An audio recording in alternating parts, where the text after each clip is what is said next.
Kasi pagka nakainom kasi ako, manhid yung katawan ko. Wala akong nararamdaman eh. Kahit galawin nila ako dyan, tapos inom na naman. Yan yung daily routine ko. Dinala lang ako doon, nakaposas ako doon sa, sa mismong kotse na yun eh. Ang haba ng biyahe namin. Nung pinasok ako, nakaposas siya, tapos may kadena yung paa. Sa gitna ng court, nakakadena pa ako. Katirika ng araw, binilad nila ako doon. Hindi na naman ako yung mga pinuposas niya na pinagtitripan niya lang eh. Yung bako-bako, yung puros mga bato, ganyan. Kaluhod kami doon. 100 rounds ng rosary. So, ang ginawa ng may-ari, binambo ako ngayon. Hirap na yung katawan ko. Pero yun na din po yung pinaninindigan ko. Binago ko yung sarili ko dito, pero ginawa niya, nagagalaiti po siya na. Mami, di po ako magpapagod kakasabi ng totoo eh. Sabi ko, Lord, sobrang sama po ba ang ginawa ko? Nagyusin na naman po ko eh. Mami, hindi na po ako umaasa na lalabas. Itatakas ka namin dito. Natulpo nga po yun eh. Wala rin naman po nangyari doon. Dahil pag sa Bulacan kasi, pera lalabanan doon. Makapangyarihan siya sa... Inampun ako ng barangay namin sa Quezon City. Pag ampun na yun sa akin, naging maganda yun naging buhay ko. Nakilala ko si Ate Mayra Baluyot. Siya yung gumabay sa akin. Ang paghahanap ng aming mga guest at pagbabahagi ng kanilang kwento ay nangangailangan ng maraming oras. Pero sa tulong nyo, makakadiscover kami ng mga iba't iba pang mga istorya ng ordinaryong Pilipino. Para sa mas magandang community experience, pwede kayo makipag-usap at magtanong ng kahit ano sa aming mga naging guests at manatiling anonymous sa Discord. I-click nyo lamang ang join button para maging isang exclusive member. Maraming salamat!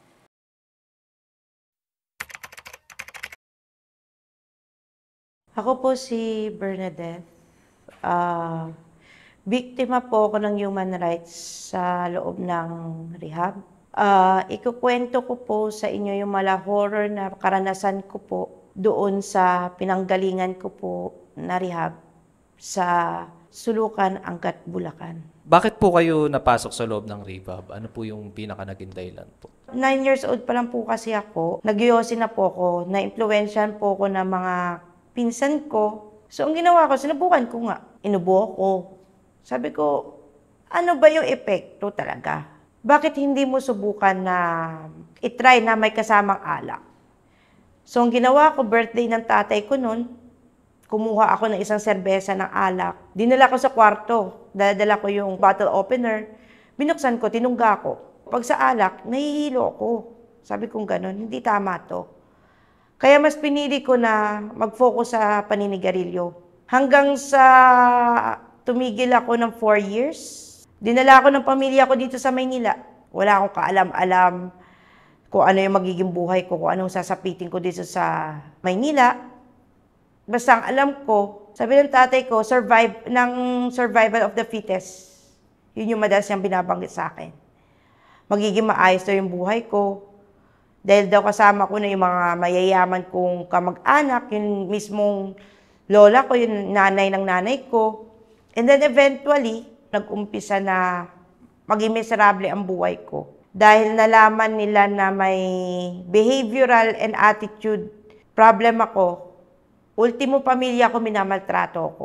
Ultimo yung pamilya ko, sinasaktan ako. Kasi lumaki kami sa broken family.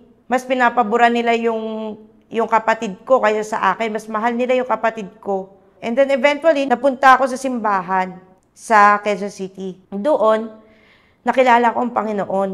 Naging maayos ang buhay ko. Na-involve ako sa mga church activities. Like Sunday school, nagtuturo ako ng mga bata. Kasi yung church na yon, hindi lang siya basta church. May school din siya.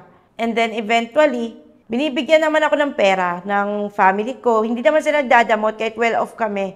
Tapos, hanggang sa nahihigpitan ako sa pangangailangan, kumapit ako ngayon sa Patalim. Kumapit ako sa Patalim na kung saan may napanood ako na isang documentary sa isang broadcasting network na about prostitutes. Sabi ko, dali lang pala. Maghahanap ka lang, magpapara ka lang ng kotse, aakyat ka doon, magwa one night stand ka lang, instant pera ka na. Nagka-idea ako sa ganon. Kaso lang sa akin, taxi, nang aaliwin mo lang yung driver, bibigyan ka ng konting pera, pandagdag na ng baon ko yun sa school. And then apparently, kaka-involve ko sa church, may nakilala ako ngayon na isang babae doon sa retreat namin, na which is, pangalanan na lang natin siya si Mia. Si Ate Mia is naging jowa siya ng isang member namin sa church. Tapos nagka-conflicts kami dahil doon kay Ate Mia. So ang ginawa, pinapili kami ng church. Ako mismo, pinapili ako ng church kung sino sasamahan ko, kung siya or yung church. Mas pinili ko si Ate Mia. So tumiwalag ako sa church namin. Hindi ako masyado nagsisimba na doon. Madala na lang ako magsimba. Hanggang sa na-expose ako sa mundo nila na puros alcohol, inom dito, inom doon, alak dito, alak doon. Pero hindi ako umiinom. Siya na rin mismo nagsasabi sa mga kaibigan niya, huwag niyo papainumin yan dahil Christian yan, hindi yan umiinom. Hanggang sa parang tinukso nila ako. Meron doon isang, nauso yung dati yung alak na inilagay nila dun sa may Sprite na 1.5, yung Sprite may naluan nila. So ako naman, sabi nila, tara, inom tayo. Ayaw ko nga po uminom. Hindi, soft drinks lang to. Sinubukan ko. Inom ako ng inom. Isagala, sige, inom. Hanggang sa parang nahilo ako. Sabi kong ganun, may nilagay ba kayo dito? Wala. Wala kami nilagay dyan. Doon ko lang nalaman na pinainom na pala nila ako ng alak. Hanggang sa dumating na sa punto na yung mga baon ko napupunta lang sa kakainom, na kakaparty namin, hanggang sa nawalan ako ng kontrol sa sarili ko. Kaya si Ate Mia, kinokontrol niya ako. Tama na at umuwi ka na, lasing ka na. Dumating din sa punto na hindi na ako nakontrol sa sarili ko. Gumuna ako kahit saan. May mga naging customer nga ako sa pagpupok ko. Binibigyan ako ng malaking pera, pulis. Bukod doon, nagiinuman pa kami. Kasi pagka nakainom kasi ako, manhid yung katawan ko. Pag manhid yung katawan ko, nagpo-prostitute ako. Para may instant pera ako. Wala akong nararamdaman eh. Kahit galawin nila ako dyan, tumihaya ako dyan, tapos inom na naman. Yan yung daily routine ko. Nung nagpa-prostitute po kayo, nalaman po ba yun ng family po ninyo? Ay, hindi nila alam na nagpo-prostitute ako. Kasi ako yung may gusto nun eh. Kasi gabi-gabi kasi lumalabas ako eh. Na walang paalam. Wala naman akong susi ng bahay. So, ang ginagawa ko, yung parang doorknob na pwedeng i-lock, tapos ikakawit ko lang ganon. Gabi-gabi yan. So, hindi alam ng family ko na lumalabas ako sa gabi. Ayun lang pala, na-accident nang di ko pa rin pala nabanggit na kaka one night stand ko, may nabuo na bata. Nagkaroon ako ng anak, which is 16 years old na ngayon. Dumating din sa punto na bumigay na rin yung katawan ko. Hindi ko na rin kinaya. Nung pagkapanganak ko pa lang, sa anak ko, nag-prostitute na uli ako. Kahit masakit yung katawan ko. Kasi kailangan ng pera eh. Kasi hindi ka naman magbubuhay kung walang pera eh. Yun yung point of view ko noon. Kasi konti lang yung pera na napupunta sa akin. Anong gagawin ko? Hindi magkakaroon ako. Hindi ko naman alam ko pa paano magkaka-extra job kasi minor de edad ako noon that time. Kaya ang ginagawa ko, yun yung naisip kong trabaho. Saan niyo po nagagastos yung pera kadalasan po? Sa pag-ano po ba? Yung sa pag-inom po ba? Gano'n po ba? Kalahati sa bisyo, kalahati sa mga kaibigan ko. Mahilig kasi ako manlibre. Hindi kasi ako maano sa pera eh. Pag meron ako, sige, walang problema.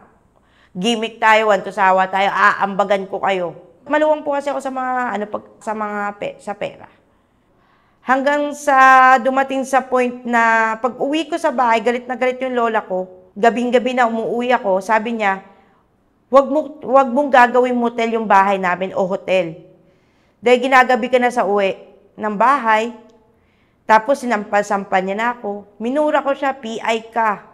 Kahit saktan mo ko, hindi ako nasasaktan dahil manid nga ako sa alak. One time, pinatawag ako ng tito ko sa office namin. Pagka hindi pa ako umuwi at itigil yung pag-inom ko na maaga, mapipilitan daw sila ilagay ako sa tamang lugar. Yun yung sabi sa akin. Gumawa sila ng paraan para matuldukan yung pag-iinom ko. May curfew ako sa bahay namin.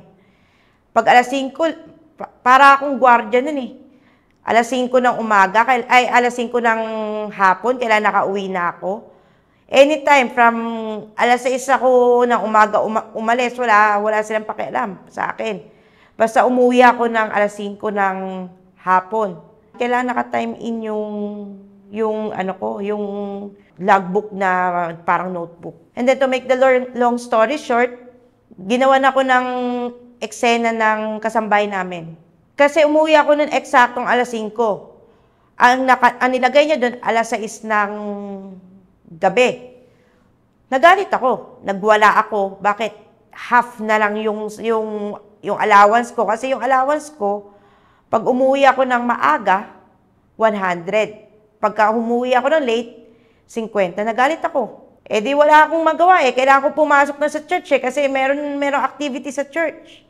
So, ang ginawa ko, kumuha lang ako ng pagkain. Nagtataka ako kung bakit wala mga kutsilyo doon. Tapos nagulat ako sa kasambay namin, may dalang paper bag. Punong-puno pala yun ng kutsilyo. Nandun pala lahat ng kutsilyo. Tapos nag-hysterical siya doon, tumatawag sa tito ko, na sabi, si Bernadette, inaambahan ako ng saksak, tulungan niyo ako. Which is hindi naman totoo. Hindi totoo na inaambahan ko siya ng saksak. Gumawa siya ng paraan para madala ako sa kinalalagyan ko nga, yung sinasabi ng tito ko. So, umuwi ako na maaga sa bahay, natulog ako. 4 a.m. Nagulat ako, kinakatok ako sa pintuan. Ginigising ako. Baba ka muna saglit, kakausapin ka na namin. Yun sabi sa akin. Tapos nagtataka ako, pagbaba ko sa hagdanan, ang daming tao. Nandun yung bodyguard ng lolo ko. Nandun yung gwardiya ng opisina. Full force sila. Tapos may mga tao doon na hindi ko kilala. So alam ko na. Nagkulong ako ngayon sa CR. Hindi ako lumabas. Ang taga ko sa CR. Sabi ko magsi-CR lang ako. Hanggang sa sinira nila yung CR. Dinampot nila ako sa CR. Tapos dinala ako sa isang kotse. Hindi ko alam na doon na pala ako dadalhin sa rehab. So, pinasok po kayo sa rehab dahil po sa pagiging alcoholic po ninyo tsaka sa ugali po ninyo. Ganun po ba? Yes po. Ano pong naramdaman po ninyo nung pinasok po kayo sa loob ng rehab? Actually po, hindi ko alam kung bakit ako pinasok. Hindi ko alam kung bakit ako nandoon. Basta dinala lang ako doon, nakaposas ako doon sa mismong kotse na yun eh. Ang haba ng biyahe namin. Bumiyahe kami ng alas 4 ng umaga. Nakarating kami doon ng alas 7:30 yata ng umaga. Takot na takot ako. Hindi ko rin alam, wala akong ka-idea na kung ano yung dinalahan sa akin. Basta nakita ko lang doon, nung pinasok ako, may nakita akong by dorm kasi yun, pagpasok mo doon sa isang maliit na gate doon, dito banda sa kanan, may mga dorm dun eh. Dorm B, Dorm A, tapos may pintuan. Yung pintuan na yun, pagpasok mo doon, may mga dorm din doon. Doon sa labas ng pintuan, may nakita ako doon na isang lalaki na nakaposas. Nakaposas siya, tapos may kadena yung paa. Natakot ako, sabi ko, ano ba to? Anong lugar to? Tapos takot ako, iyak ako ng iyak. Walang tigil ako kakaiyak. May isang picture ako na hawak-hawak. Kasi may bulsa kasi ako nun eh. Naka-short lang ako nun. Pagkuha ko, yung picture na yun, picture ng mga kaibigan ko. Lalo ako humagulgol, iyak ako ng iyak. Na kung saan, bakit ako dinala sa lugar na ito nakakatakot? Yun yung first impression ko sa lugar na yun. So, nung nakapasok na po kayo sa rehab, since nabanggit niyo po kanina na parang mala horror story, no? Marami po kayong mga karanasan na hindi tama sa loob ng rehab. Ano-ano po ba yung mga nangyari doon? Ano-ano po yung mga nakita po ninyo? March 8, 2010 to be exact, napasok ako sa rehab. Nung pagpasok ko doon, puros iyak lang ginawa ko. 6 lang kaming babae noon. That time, yung commander namin, si Nanay Dolores, si Judy Ann, tapos meron dun isang bata na minor de edad, na 12 anyos. na si Jet Jet. Yung iba doon, nakalimutan ko na rin yung mga pangalan. Tapos, meron, kasi sa rehab na yun, may mga rules and regulation.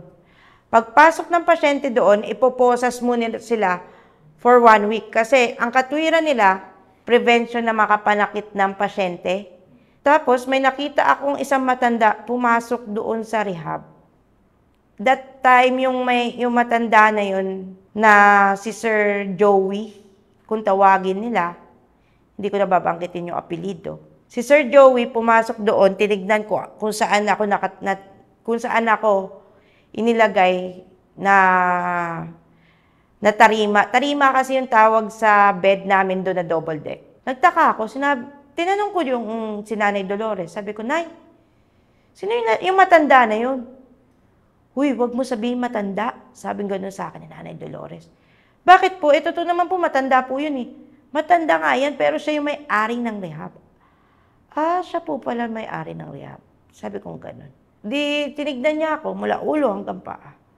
Tapos sabi ni Sir Joey, turuan niyo yan ng magandang asa. Turuan niyo maging sumunod yan. Di, ang ginawa, tinuruan niya ako nila Nanay Dolores. Nila Sister Catherine. Tapos, sabi nila, meron kasi doon, pagkatanghali, bago kami matulog, magro-rosary muna kami. Meron mga upuan doon na inilalagay, bukod yung babae sa lalaki.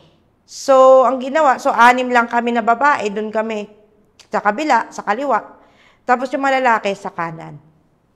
Tapos sinabihan ako ni Nanay Dolores, nakikita mo ba yan yung lalaki na yan? Asawa ko yan, sabing ganun. Di paniwalang-paniwala ko kasi wala naman akong alam ng mga na rules eh. Hindi ko naman alam kung totoo yung sinasabi niyang asawa niya nga yun eh. So sabi ko, asawa niyo po yan. Sabi kong ganun.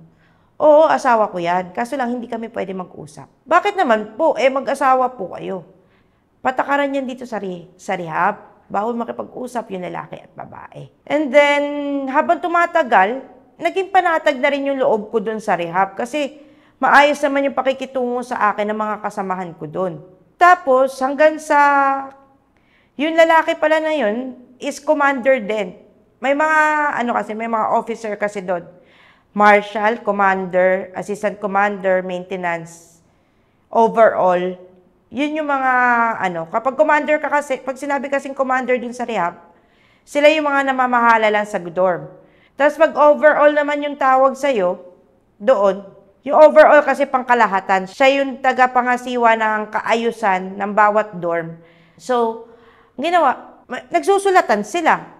Sabi ko, siguro normal lang naman magsulatan sila. Nilalagay nila sa takip ng toothbrush, binibilot nila yon, tapos pinapasok. Dati hindi pa sementado yung yung rehab na pinapaliguan ng mga pasyente doon ng lalaki at babae. Blackboard. Isang malaking blackboard lang yun, 2 malalaki. Tuwing maliligo si Commander Paras yung tawag namin doon eh. Nagsisilaparan yung mga takip ng Tapos sabi ko, Nay Dolores, tignan niyo po yung sa sahig, meron akin yan. Sabi niya gano'n. Hanggang sa isang bata doon na babae, si Jet 12 anyos. Behavioral din yung kaso nun eh. In-expose yung kalokohan ni Nanay Dolores doon, na nakikipagdigawan sa pasyente. At damay ako doon. Damay lahat ng mga babae doon. Hindi lang pala si Nanay Dolores ang nagkaroon ng relasyon doon, 3 pala sila, yung babaeng buntis.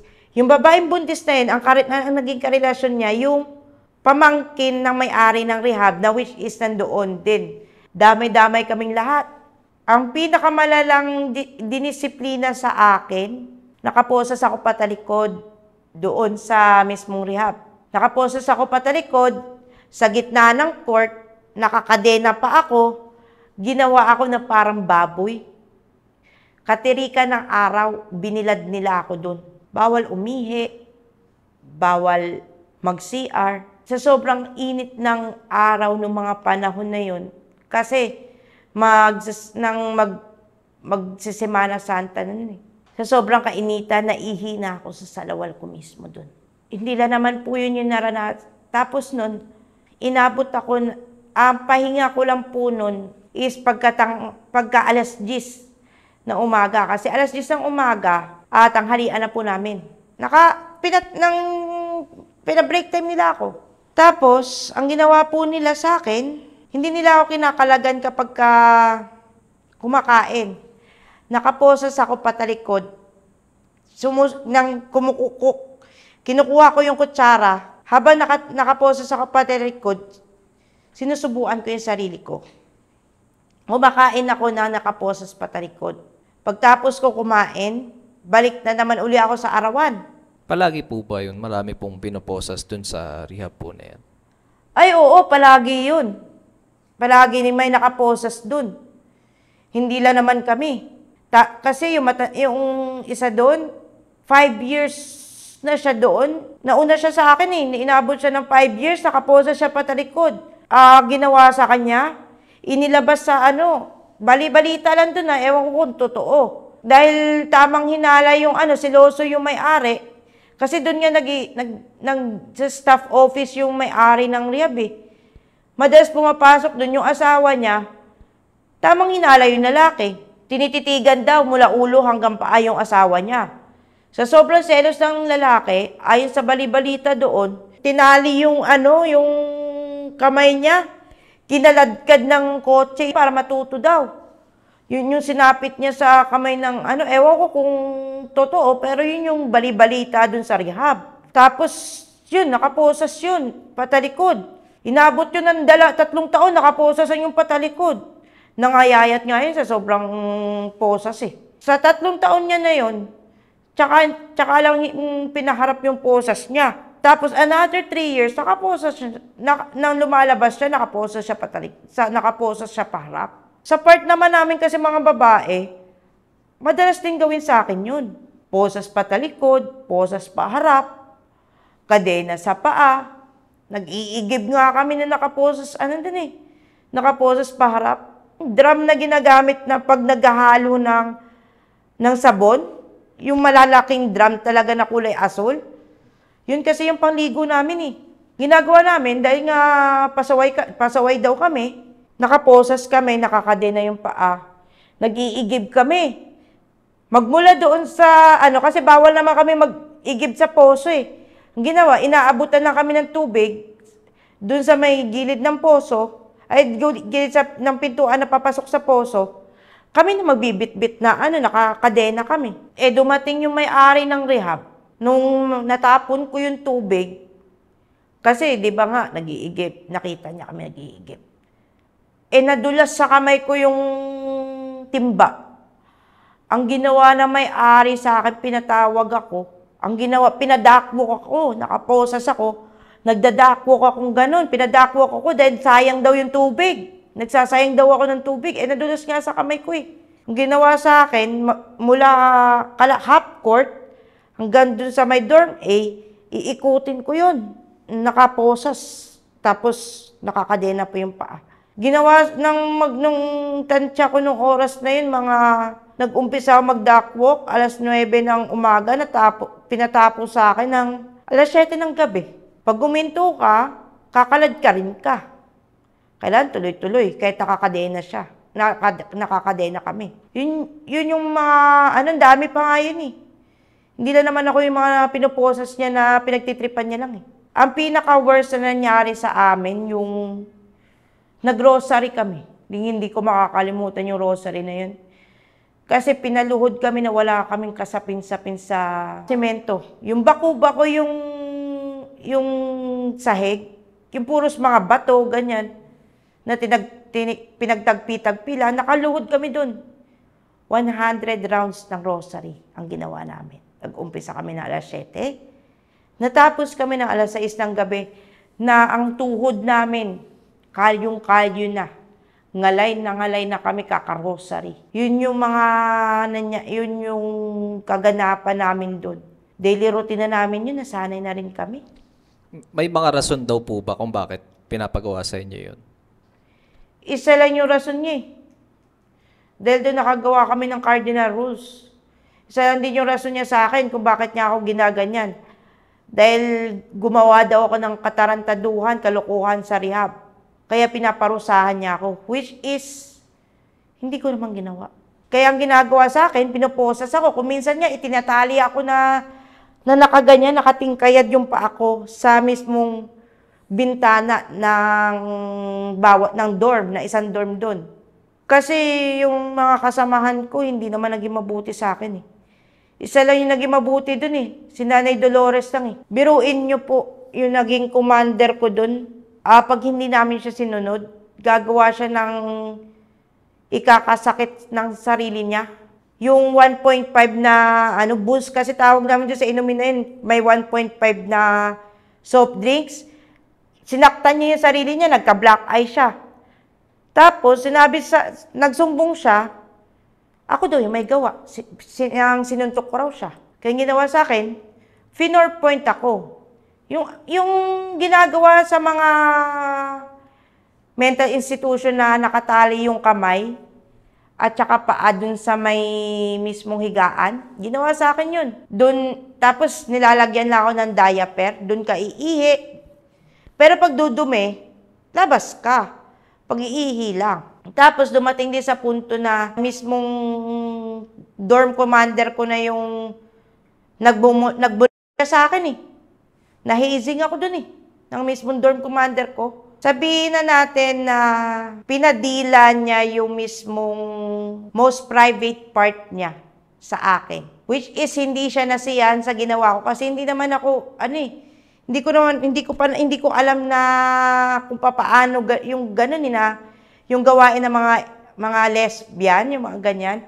Hindi ko alam kung paano yung ganun. Basta sabi niya, dilaan ko. Hindi siya naligayahan sa ginawa ko. Ginawa na naman niya ako ng kwento. Inarnis ako dun sa rehab. Binambo ako ng arnis. Pagtapos ako bambuhin ng arnis, pinag-face daw ako magmula ng umaga hanggang alas 11 ng gabi. Hindi ako pinapapasok sa dorm namin, naka-face daw lang ako. Minsan nga, inaabot pa nga ako ng alas 12 ng madaling araw, kaka-face daw lang. Tapos, dumating din sa point na, ito na yung pinaka-worst. May sakit na kasi yung may-ari. Nagda-dialysis na. Siya, noong mga panahon na yun. 85 years old na yun si Sir Joey. Hindi na ganun kalakasan yung katawan niya. Naranasan kong sinisikmuraan ako. Sinikmuraan niya ako dahil mali yung ginawa ko sa kanya. Yung sa medyas, binimedyasan ko kasi siya. Ako yung ginawa nila parang caregiver niya. Nung nagkamali ako, sinuntok-suntok ako dito sa tiyan. Kahit matanda na siya, sabi niya hindi naman daw malakas, tapik-tapik lang. Sobrang sakit ang ginawa niya sa akin. Tapos yung isang part doon, pinabintangan ako nagdakaw. Kinukupit ko raw yung barya na sa Santo Niño nila na malaki. Pinagkakatiwalaan na ako sa labas eh. Kasi di ba sa sobrang tagal ko na nga, na pasyente doon, pinagkakatiwalaan na nila ako sa labas. So, ang mga staff doon, late na dumating, binibigyan ako ng pera. Tapos sinasabi nila na bilhan mo ko ng ganito diyan, ito yung pera, bilhan mo ko ng pagkain, para paglabas ko, kakain na lang ako. So, akala na may-ari, yung binibili ko dun sa kamag-anak din nila na nagkakantin, pera ng Santo Niño. Kaya yung ginawa nila, yung overall doon, pinosas ako patalikod. Pinatungtong ako sa umuugang mesa na may-ari. Sa sobrang tagal ko ng pagkauga, na-outbalance ako ngayon. Namaga yung paa ko. Pero wala pa rin pakailam yung may-ari dun.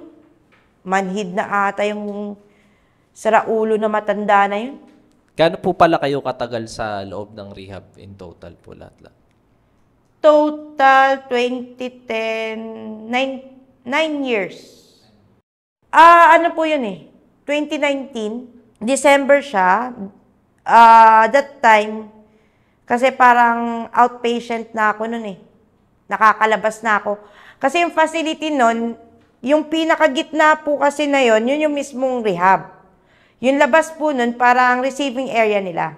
Kasi ako talaga yung naglilinis doon ng kabuuan na, sa labas, ng mga alaga nila, mga hayop, ko. Noong natapos ako maglinis, iniintay ko na lang na papasukin ako sa mismong rehab. Tinawag ako, sinabi ng asawa niya. Sabi niya, Bernadette, tawag ka ni Sir Joey. Sabi diyan ni Ma'am Jo, yung asawa niya. Sabi ko, sige po, wala pong problema. Sa kwarto niya, kami ng dalawa, kasi si Ma'am Jo lumabas nun. Nagpapahilot. Una, sa hita lang. Ganyan. Parang hinihimas-himas lang. Yun yung gusto niya massage, himas-himas lang. Nung pumasok si Ma'am Jo, nagpa-andar si Ma'am Jo ng aircon ng konti, bigla siyang tumagilid pa kanan sa higaan niya. Tapos, tinalokbong niya yung kumot niya sa may kaliwang braso niya. Tapos, yung kamay ko, hinihimas siya pa. Naka-short siya nun. Tapos, ang ginawa niya, yung kamay ko, inilagay niya sa maselang bahagi ng katawan niya. Tapos, pinahimas niya sa akin ng paulit-ulit. Nung tinatanggal ko yung kamay ko, binabalik niya. Tapos, nagpaalam ako kay Ma'am Jo na pumasok ako sa loob ng rehab. Doon na yung pagpasok ko, nagkataon na nandoon yung kaibigan ko na si Chester, tsaka si yung staff niya na si Ma'am Annalyn. Tapos, umiiyak ako. Kwento ko, Ma'am, ginalaw ako ng may-ari ng rehab. Paano nangyari? Kwento ko, pinasa niya po yung ari niya po sa akin, Ma'am. Bakit? Anong ginawa? Paano? Ma'am, sabi niya po, ilutin ko lang daw po siya. Tapos, sinilot ko nga. Pagtapos nun, dinilot ko siya. Dinala niya po yung kamay ko sa ari niya. Tapos, pinasa niya po. Tapos, binagalan ko talaga. Pinalabas ako ng may-ari ng rehab. Hindi pa ako nakakaligo nun. Tapos sabi niya, Bernadette, maligo ka na. Tatawagin ka na, Ma'am, ayaw ko na po lumabas. Pag pinagawa pa niya, sabi nga ng staff niya, pag pinagawa pa niya uli sa'yo yun, lapirutin mo na yung ari niya na matuto. Yun yung sabi yun yung sabi ng staff niya. Nung pinalabas ako, para makubli yung katarantaduhan niya, sinama niya ako. Lahat ng bawal doon, binigay niya sa akin. Sinama niya ako doon sa outing, sa Batangas yun eh. Sinama nila ako sa Nung nandun kami sa hotel, pag umaga, wala akong posas. Pagkagabi, nakaposas ako patalikod. Sabi ko nga, bakit niyo ako pinaposas, sir? Sir Jasper, yung anak niya. Utosan to ni Daddy, sabi niya gano'n, baka kasi tumakas ka. Sabi ko, hindi po ako tatakas. Patas po ako lumaban. Di sana, nung binigyan niyo po ako ng pera na 2,000, di sana tinakasa ko na kayo. Hindi naman po eh. Tapos hanggang sa kumalat na yung ginawa sa akin. Para nag-guilty ako. Kasi Christian nga ako, born again Christian. Parang, sabi ko, nag-commit ako ng adultery, nagkasala ako sa Diyos. Kaya ang ginawa ko, pumasok ako dun sa may opisina nila. Yung opisina kasi nila, yun yung mismong bahay sa labas. Sabi ko, Ma'am Jo, pwede ba kita makausap? Sabi ko sa asawa niya.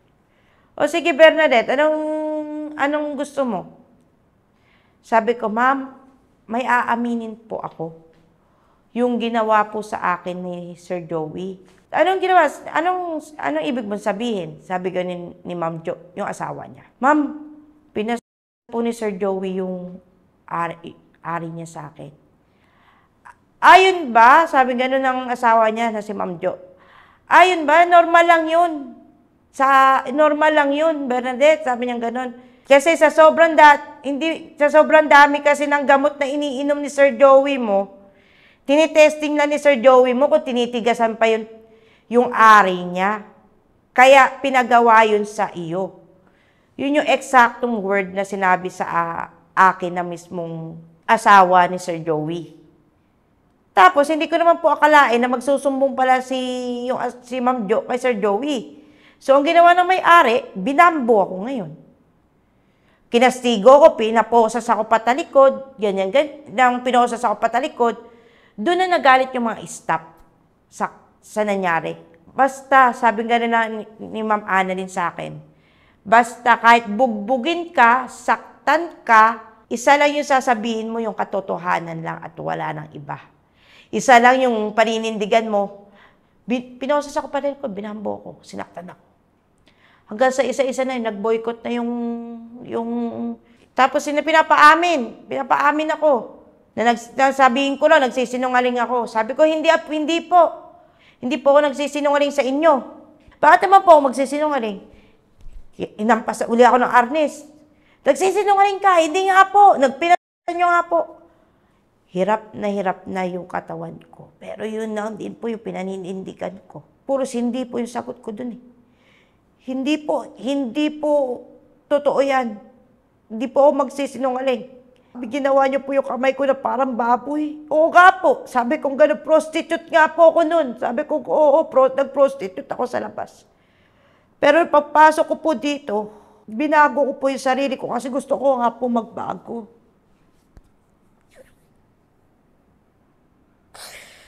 Binago ko yung sarili ko dito pero ginawa niya, tinarantado niyo po ako eh.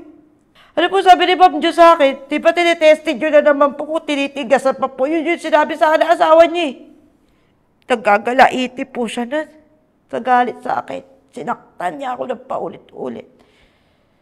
Sabi ni Ma'am Annalyn sa akin, kung pagod ka na, sabi niya ganun, hindi ko makakalimutan sinabi sa akin ni Ma'am Annalyn nun. At saka ni Kuya Chester sa akin, kung pagod ka na, tama na. Alam naman natin yung totoo eh, Bernadette. Kung pagod na yung katawan mo sa pananakit sa'yo, tama na. Sabihin mo na hindi ginawa. Kahit naman umamin ka sa harapan nila eh. Sabi niya gano'n sa akin. Kahit panindigan mo kung ano yung tama. Mali pa rin sa pananaw ng rehab na to. Kung napapagod ka na, tumigil ka. Mabiti po ako pagpapagod ka, kasabi na totoo eh. Dahil po yun totoo eh. Di ba sabi niyo po sa akin, yung sinabi ko po kay Ma'am Annalyn, di ba sinabi niyo po sa akin kung ano po yung tama, yun yung paninindigan ko. Kasi po, bawal po magsinungaling eh.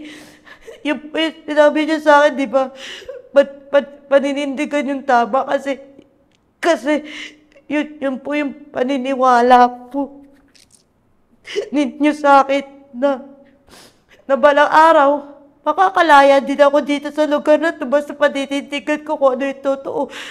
Kung ano yung tama. Pero sabi ka ni Ma'am Annalyn, umiiyak din nun si Ma'am Annalyn eh. Sabi niya, kung napapagod ka na dahil sa pananakit sa'yo, pwede mo naman aminin na hindi na totoo eh. Hindi mo. Kasi pag sinabi ko na hindi totoo, wala laki ulo ng matandang yan. Sabi kong ganun.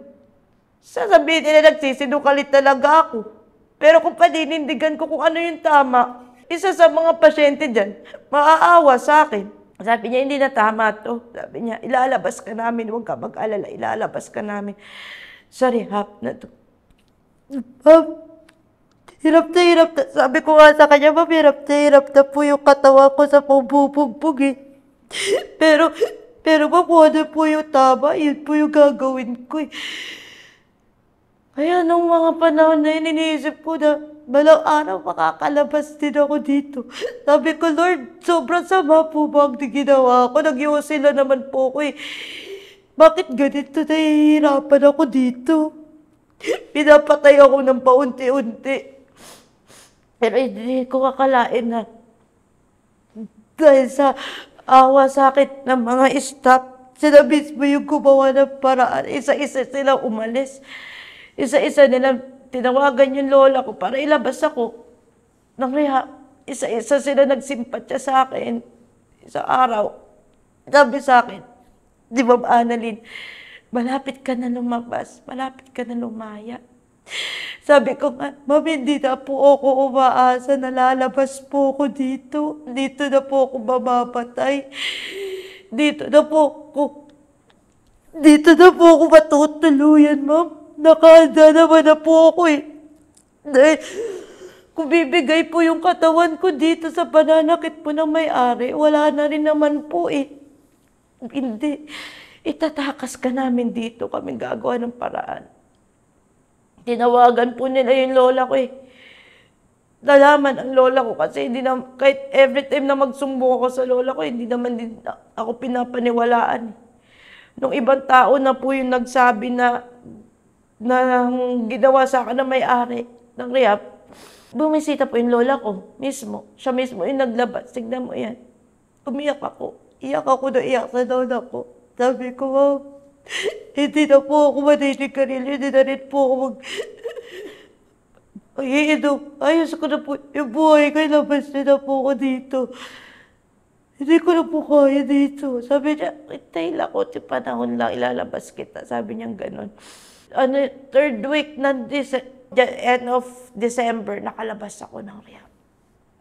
Wala po bang mga ibang pamilya na nagrereklamo tungkol sa rehab na ganyan yung mga pamamalakad po nila?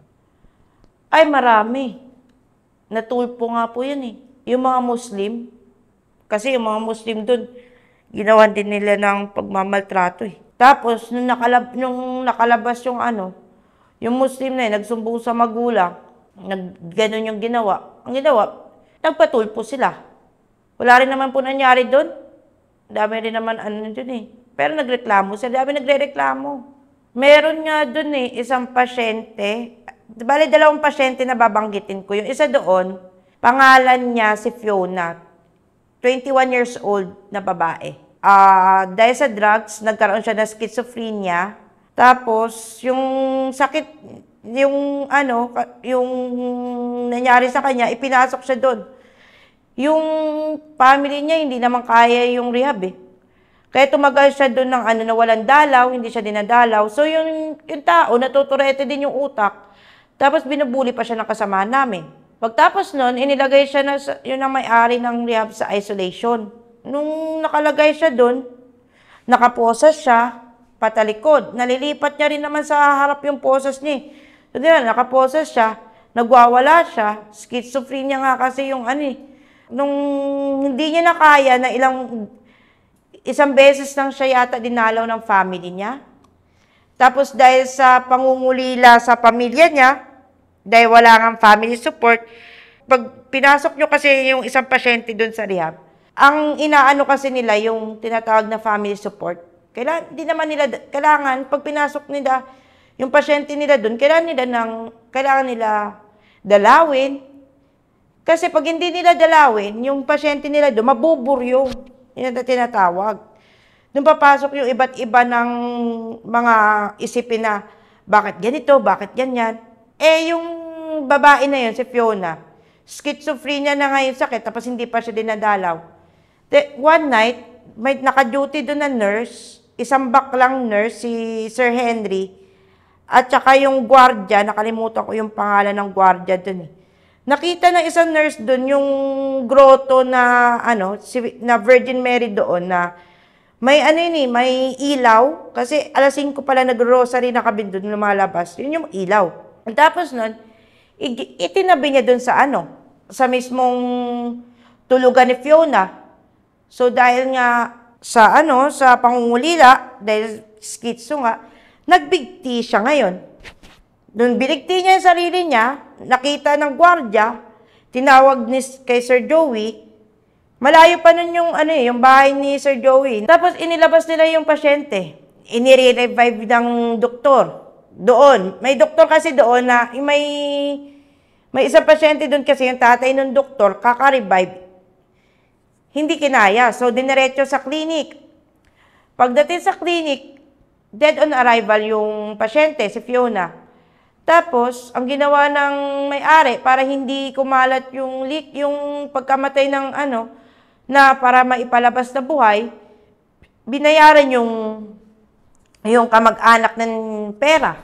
Hindi ko lang alam kung 300,000, basta sagot nila yung buro, lahat-lahat. Plus may cash incentive din sila na 300,000. Meron din na same case din sa akin, na pangalanan na lang natin na tago na lang natin sa pangalan na si Reg. Si Reg naman kasi, commander yon, magandang babae, sexy, singkit yung mata, parang Haponesa, ang puti, parang gatas yung yung, ano nun, yung katawan nun yung balat nun eh. Natipuhan siya ngayon ng may-ari. Tuwing umaga, kasama si Yoli, si Nanay Yoli, lumalabas sila yung tagalinis doon ng mga kulungan ng ibon, ganyan. Alas 4 pa lang, may hidden agenda na pala yung si Sir Joey sa kanya. Meron doon isang kwarto, doctor's room kung tawagin doon. Andoon silang dalawa, nandun din si Ate Yoli. Paano ko to nalaman yung kwento na to? Kwento mismo sa akin to ni Reg. Kwento na, nung nagkita taga Bustos din yun eh. Nagkita kami sa Bustos, dun kasi ako nagstay after ko lumabas. Kwento niya yung ginawa sa kanya ng may-ari. Kasi may nag-shooting yun yung magtatay na yun eh. Binagsakan siya ng kalibreng 45 na barel. Tinapatan siyang ganon. Tinutukan siya ng barel para manahimik, hindi umimik. Pinataas niya yung damit ni Reg. Pinataas niya rin yung bra niya. Hinimas-himas, araw-araw daw yun yung ginagawa niya. Tapos, lumabas dun si Reg, binigyan siya kagad ng may-ari ng trabaho, doon mismo sa facility, parang sekretary, ganun. Nalaman ng may-ari, nalaman ng asawa niya, nagtalo sila, nag-away sila ni Ma'am Jo. Tapos, ang ginawa nila Ma'am Jo at ni Sir Joey, pinuntahan niya yun si Reg sa bahay nila mismo. Binayaran siya ng 100,000 para hindi ipakalat yung ginawa ng may-ari na si Sir Joey sa kanya. Yung 100,000 na yon hindi niya tinanggap. Pero iniwan sa kanya. Kaya ang ginawa ni Reg siya, binigay niya sa kapatid niya. Yung kapatid niya, pinambili naman ng motor. Kasi every time daw na makikita niya yung motor na yon, natutroma siya, naalala niya yung kawalang hiyaan na ginawa sa kanya ni Sir Joey. Hindi po ba nakulong yung Sir Joey po na yun? Hindi. Dahil makapangyarihan siya sa sulukan. Dahil pag sa Bulacan kasi, pera lalabanan doon.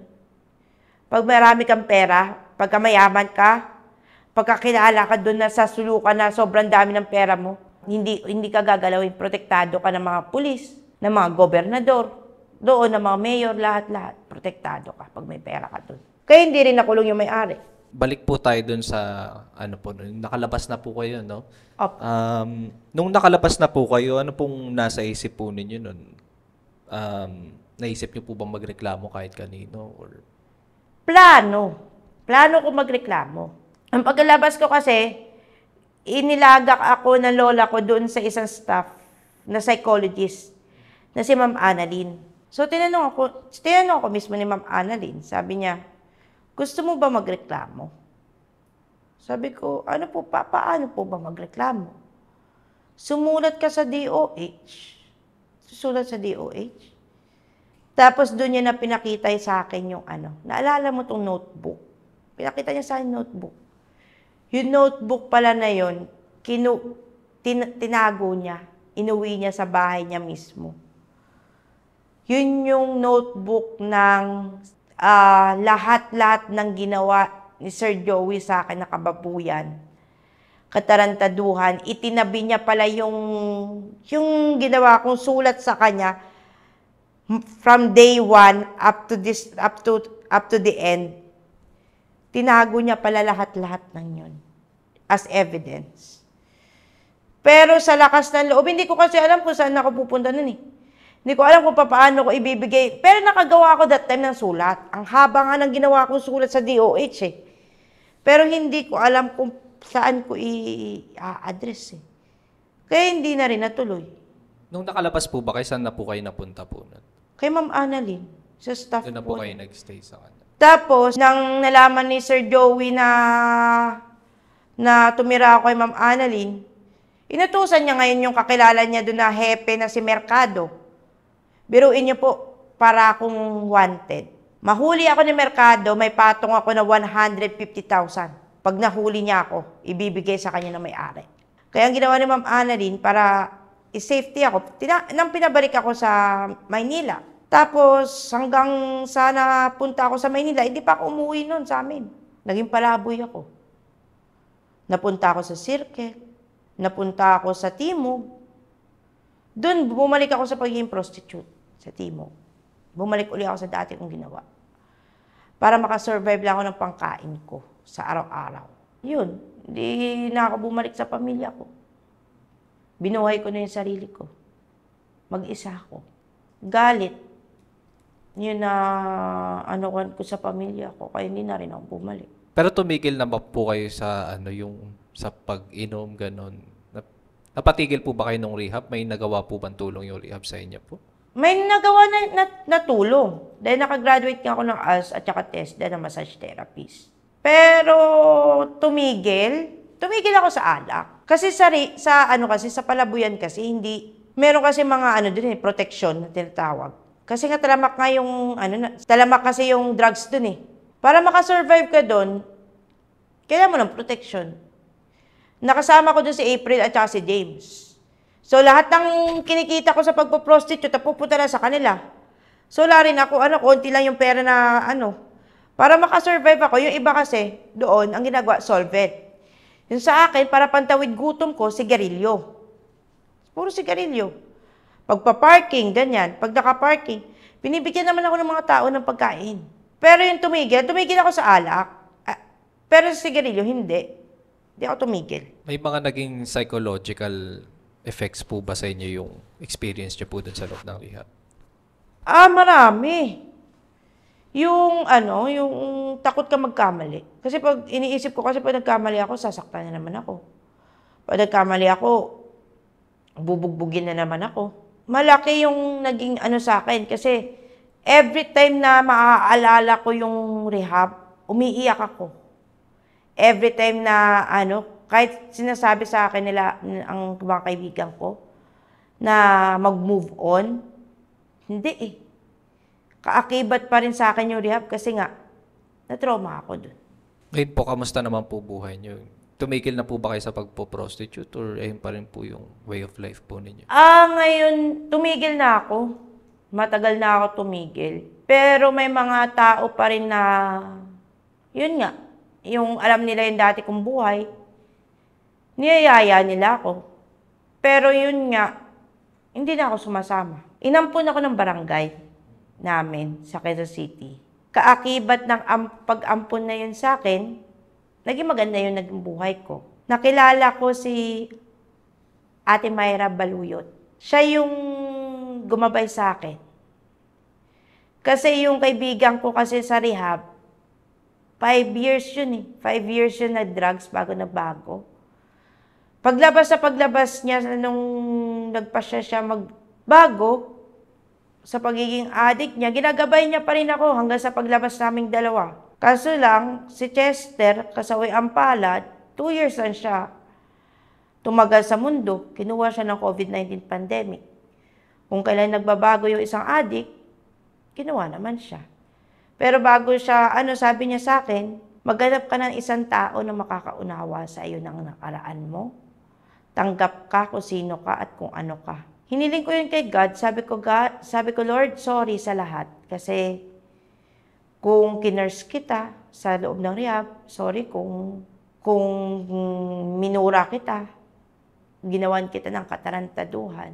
Bigyan mo lang ako ng isang tao na makakaunawa sa ugali ko, sa pagkatao ko, ganyan. Tanggap ako sa Pasko, sa nakaraan ko. One time, in-invite ako sa barangay para mag-alaga ng isang matanda doon na may sakit. Nakilala ko nga si Ate Mayra Baluyot. Hanggang ngayon, siya yung gumabay sa akin. Binigyan niya ako ng pag-asa. Dinala ka dito sa barangay para ipakita sa iyo kung gaano kasaya ang tumulong sa kapwa na hindi humihingi ng kapalit. Hindi mo kailangan mag-prostitute para kumita ng pera. Ang kailangan mo lang gawin, magtrabaho ka na malinis, magtabi ka ng pera mo, and the rest, magiging maayos yung buhay mo. Yung nakaraan mo, gawin mong lakas mo sa pang-araw-araw mong buhay. Nagpapasalamat nga ako sa kanya, kay Ate Mayra. Kung hindi dahil sa kanya, sa ginawa niya sa akin na tulong, malamang hanggang ngayon, pariwara pa rin yung buhay ko. Kaya ngayon, masaya ang buhay ko. Dahil sa pangangalaga ng barangay namin, yung mga taong nakapalibot na sa akin, sila Ate Myra, sila Sek More, sila Ate Joy. Pero ang higit na nakatulong sa akin si Ate Myra kasi siya yun yung gumagabay sa akin. Until now, ginagabay niya pa rin ako. Kung gusto nyo manood ng mga dokumentaryo galing sa mga interviews namin, huwag nyong kakalimutang i-check ang isa pa naming YouTube channel, Off the Record Beyond Borders. I-click nyo lang ang link sa description. Maraming salamat!